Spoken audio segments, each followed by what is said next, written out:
Mesdames et messieurs, bonsoir et bienvenue dans votre magazine de la semaine. Au cours des prochaines minutes, nous reviendrons sur les principaux faits ayant marqué l'actualité nationale, politique, économie, société, infrastructure ou encore diplomatie. Place à l'analyse et au décryptage des temps forts de la semaine. Tout de suite, le sommaire.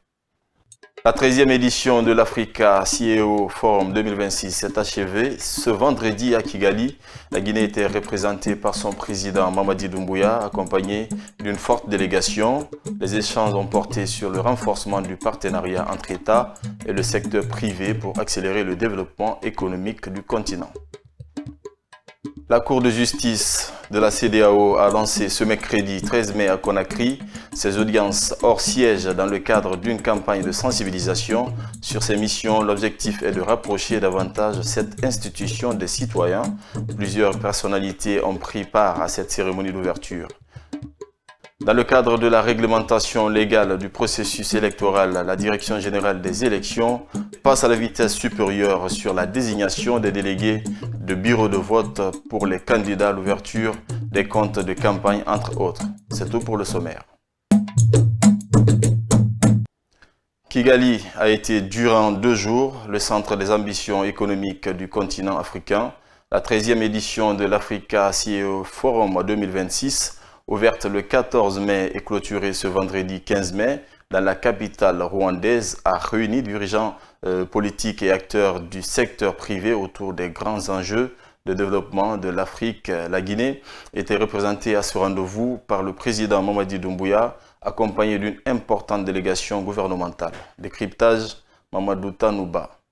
Le Forum des CEO est un événement annuel organisé par le gouvernement rwandais. Cette année, 6 chefs d'État africains sont présents à Kigali, parmi lesquels le Guinéen Mamadi Doumbouya. Les 6 dirigeants représentent les économies stratégiques de l'Afrique, alignées sur la conviction l'avenir de l'Afrique sera financé, construit et possédé par les Africains avec le secteur privé comme moteur central. Avec pour thème de cette édition l'impératif d'échelle, pourquoi l'Afrique doit embrasser la copropriété partagée. Le Forum des CEO africains réunit 2000 décideurs africains et mondiaux autour des enjeux qui définiront la prochaine décennie. Mégaprojets et infrastructures, capitalisme panafricain, productivité, souveraineté industrielle et accélération, les conversations à Kigali établissent le propre programme de l'Afrique selon les termes de l'Afrique. Une importante délégation guinéenne accompagne le président Mamadi Doumbouya dans la capitale rwandaise. Le méga-projet Simandou et la vision du programme Simandou 2040 avec ses avantages pour la population sont expliqués aux participants. Un méga-projet échelonné à l'ambition continentale, une architecture institutionnelle conçue pour traduire les ressources en transformation industrielle. Au même moment, à Conakry, le Premier ministre Amadou Ouriba a présenté de nouvelles directives ainsi que des outils destinés à améliorer la performance de l'État guinéen en 2026. La rencontre s'est tenue à la plage Kamayenne en présence des cadres de différents départements ministériels. La démarche vise à mieux répondre aux attentes des populations conformément à la vision du chef de l'État. Le président Mamadi Doumbouya est au programme Simandou 2040. Moussa Kamara pour plus d'explications. C'est lors d'un exposé tenu devant les cadres des différents départements ministériels que le Premier ministre chef de gouvernement, Amadou Ouriba, a donné les orientations du gouvernement en 2026, conformément à la vision du chef de l'État, Mamadi Doumbouya. Si la lettre d'émission 2025 assignée par le chef de l'État au Premier ministre reposait en grande partie sur la politique et l'instauration de l'État des droits, celle de l'année 2026 repose sur 3 aspects fondamentaux, au dire du chef de gouvernement. Le président de la République avait assigné au Premier ministre, chef de gouvernement, une lettre de mission qui s'articule sur 3 aspects fondamentaux: le social, l'économique et le politique. Par rapport aux lettres de mission de 2025, sur le plan politique, c'est de remettre, disons, le pays sur les rails, si je peux m'exprimer ainsi de manière plus triviale. Remettre le pays sur les rails, aller dans le sens et la restauration de l'état de droit. Youssouf Boundou Silla, secrétaire général du ministère de l'Éducation nationale, de l'alphabétisation, de l'enseignement technique et de la formation professionnelle, a pris part à cette rencontre. Il est revenu sur les grandes lignes de l'exposé du Premier ministre et l'engagement de l'ensemble des cadres des départements ministériels.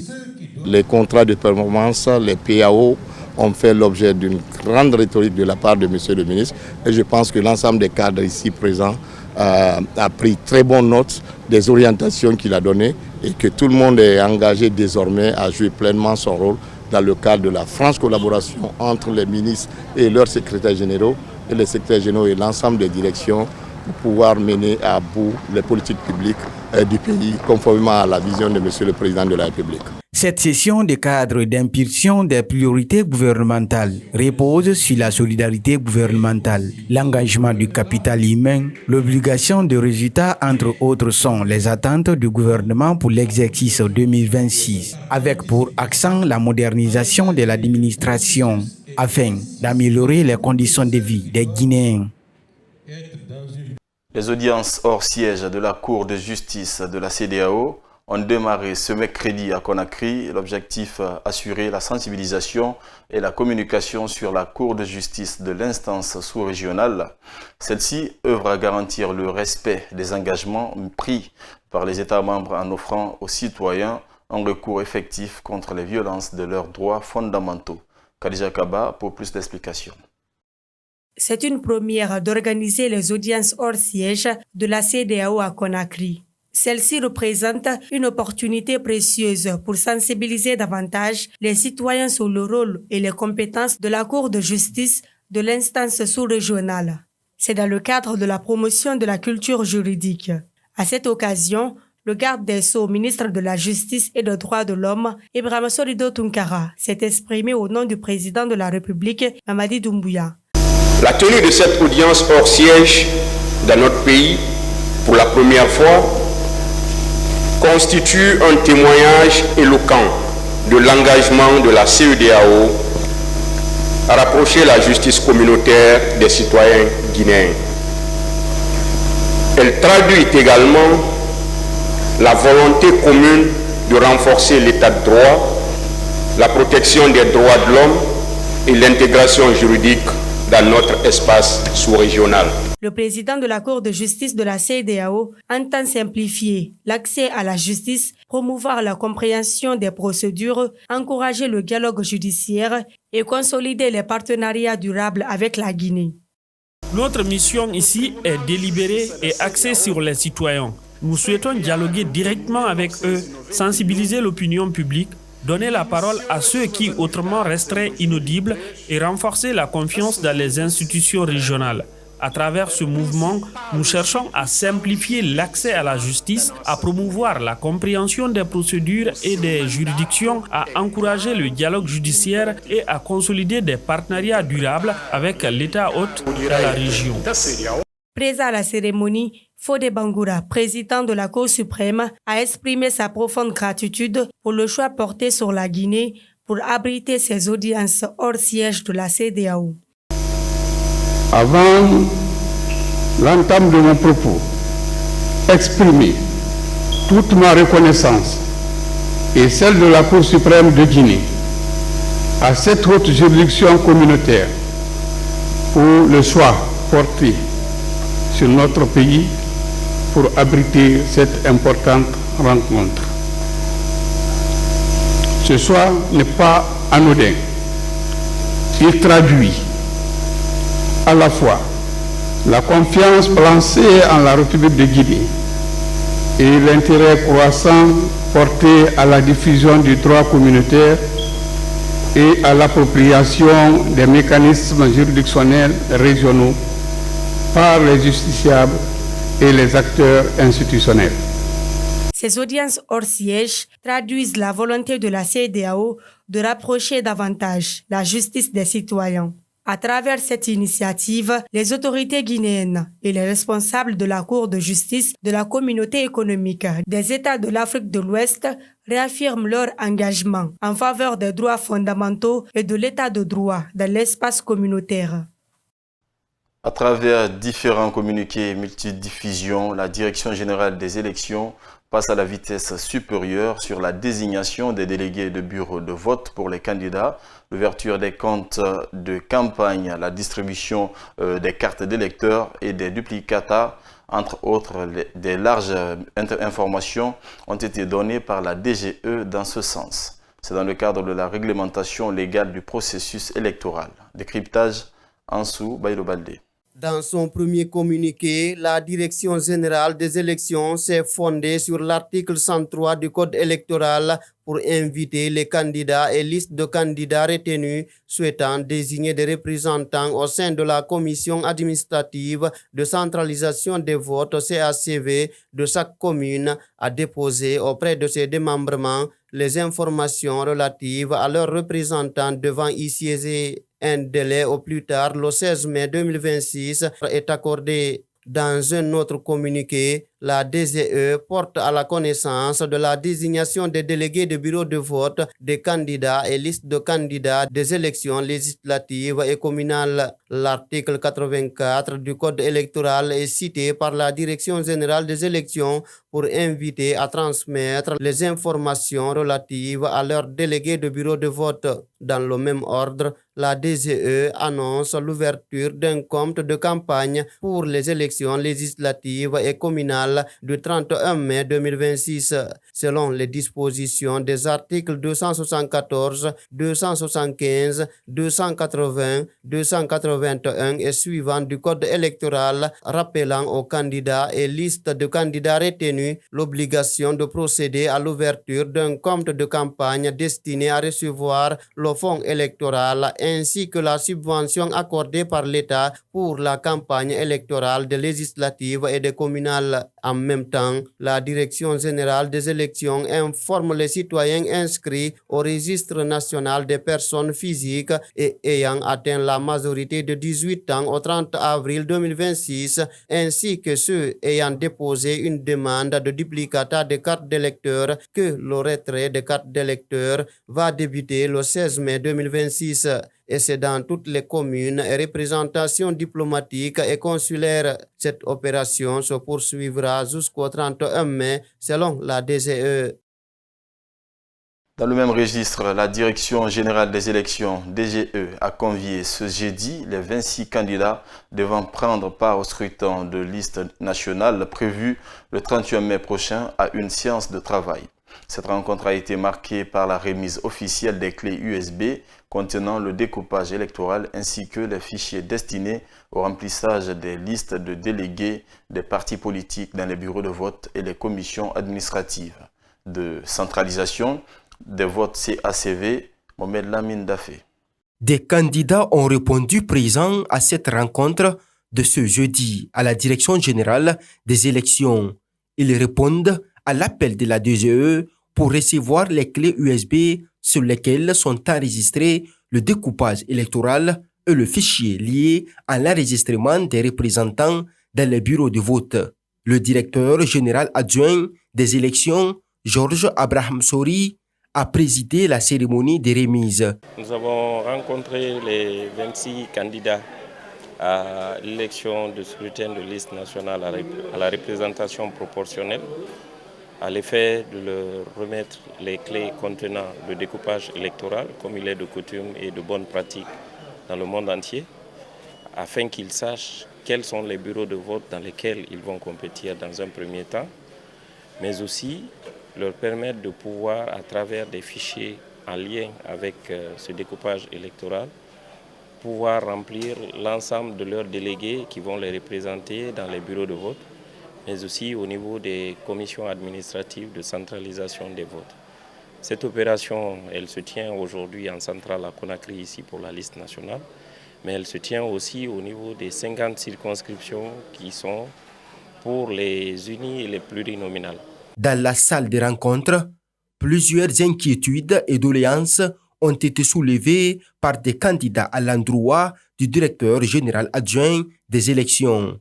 Sur place, Georges Abraham Sori a apporté des précisions. Les doléances qui ont été posées lors de cette rencontre, nous allons les étudier, réfléchir, voir avec les autres entités qu'est-ce qu'on peut mettre en place à l'effet de dissiper toute crainte et toute inquiétude qu'ils pourraient avoir. Et nous allons leur revenir dans les plus brefs délais. Les candidats qui ont pris part à la rencontre ont salué l'initiative de la Direction générale des élections. L'ONG Action pour l'éducation citoyenne APEC International a organisé la 4e conférence sur la fuite des cerveaux. C'était ce mercredi à l'université Gamal Abdel Nasser de Conakry. Ce rendez-vous qui met l'accent sur le départ de la crème de l'élite africaine vers les pays occidentaux sans envisager un retour sur leur terre d'origine a réuni de nombreuses personnalités. Mamadou Tanouba. La fuite des cerveaux est une triste réalité qui constitue un frein pour le développement du continent africain. La Guinée fait face à cette réalité comme beaucoup d'autres pays africains. Certains boursiers de l'État, après avoir fini les hautes études dans des pays d'accueil, pour diverses raisons, ne rentrent pas dans leur pays d'origine. Combattre ce non-retour des cerveaux est devenu le cheval de bataille de l'ONG Action pour l'éducation citoyenne, APEC International, à travers ses différentes conférences sur la fuite des cerveaux. La 4e édition a mobilisé diplomates, acteurs économiques, officiers supérieurs de l'armée et cadres du département des affaires étrangères qui ont apporté leur contribution face aux jeunes étudiants. À vous, chers étudiants, sachez que l'Afrique a besoin de votre génie. Votre continent est le plus grand chantier du XXIe siècle et chaque compétence que vous acquérez est une pierre indispensable à cet édifice. L'armée guinéenne regorge en son sein des intellectuels capables de rivaliser dans tous les domaines. Pour preuve, le comité technique sectoriel défense, à travers son président, le général Mamadou Aliou Sow, participe à plusieurs activités organisées par APEC International. Pour lui, la solution est de créer des conditions qui donnent envie de revenir mettre ses compétences au service du développement du pays. Moi, permettons de le dire clairement, la solution n'est pas d'empêcher les gens de partir. La solution est de créer des conditions qu'ils aient envie de revenir, de contribuer ou d'investir dans leur pays. La fuite des cerveaux est un véritable handicap à l'émancipation des États africains, d'où l'appel du président de l'ONG APEC International. Le développement de l'Afrique passera inévitablement par la valorisation des ressources humaines. Nos jeunes ont besoin d'encadrement, de confiance, d'opportunités et surtout l'espace où leurs talents peuvent être reconnus et encouragés.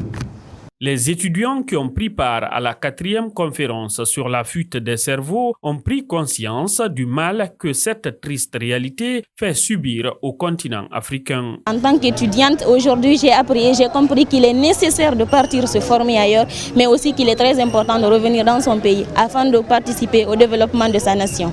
La fuite des cerveaux, appelée encore mobilité des talents ou connaissances, est une problématique à résoudre en mettant des conditions nécessaires qui permettent aux Africains d'aller à la quête du savoir à travers le monde afin de ramener l'expertise obtenue ailleurs pour développer le continent.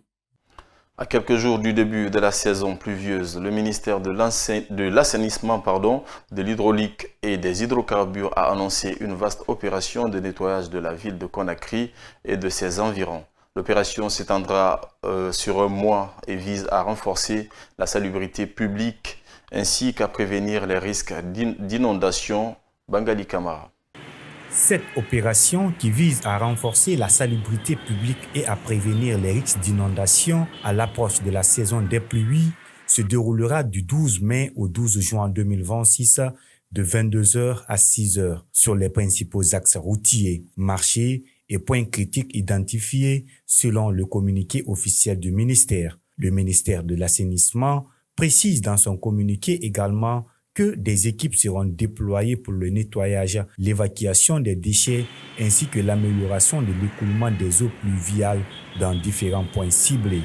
Dans le dit document, le ministre Aboubakar Kamara invite les citoyens et les usagers de la route à faciliter le travail des équipes, à éviter tout dépôt de déchets dans les caniveaux et a contribué à la préservation de la salubrité de la ville.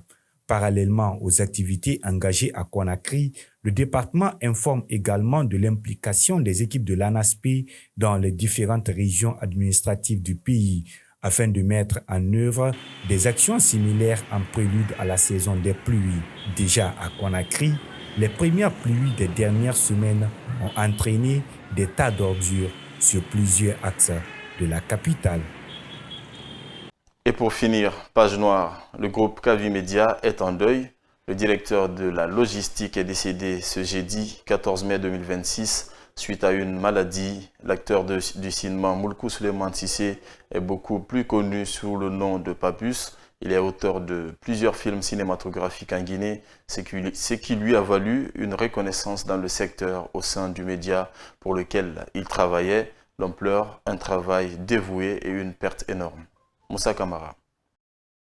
C'est la tristesse et la désolation au sein du groupe Kavi Media après l'annonce du décès de leur collègue Moulkou Souleymane Cissé. Papus Cissé, le nom à travers lequel il est beaucoup plus connu dans le monde du cinéma, est décédé dans l'après-midi de ce jeudi à Conakry par suite des maladies. Le directeur général du groupe Kavi Media, Aboubakar Kamara, se souvient de l'homme. C'est un sentiment de tristesse, de désolation, mais aussi de consternation suite au décès de M. Souleymane Cissé, connu sous le sobriquet Grand Papus, qui est ici au sein de Kavi, le directeur chargé de la logistique, un doyen, un aîné dans la maison, qui a toujours su, si vous voulez, le rôle qui lui était dévolu dans une équipe de jeunes.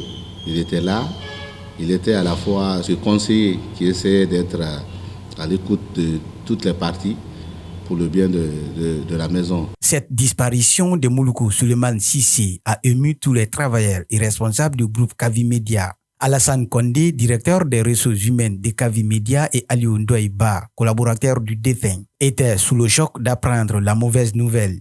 D'abord, j'adresse au nom de Monsieur le directeur général et de tout le personnel du groupe Kavi Media, j'adresse mes sincères condoléances à tout le monde et à la famille éplorée.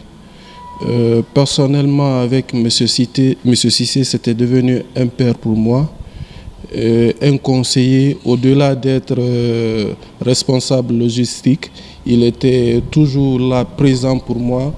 Quand j'avais des difficultés, j'allais tout le temps le voir en tant qu'aîné pour me prodiguer des conseils. Et franchement, je n'ai pas de mots. Là où je suis abattu par ce décès. Cissé était un homme bien.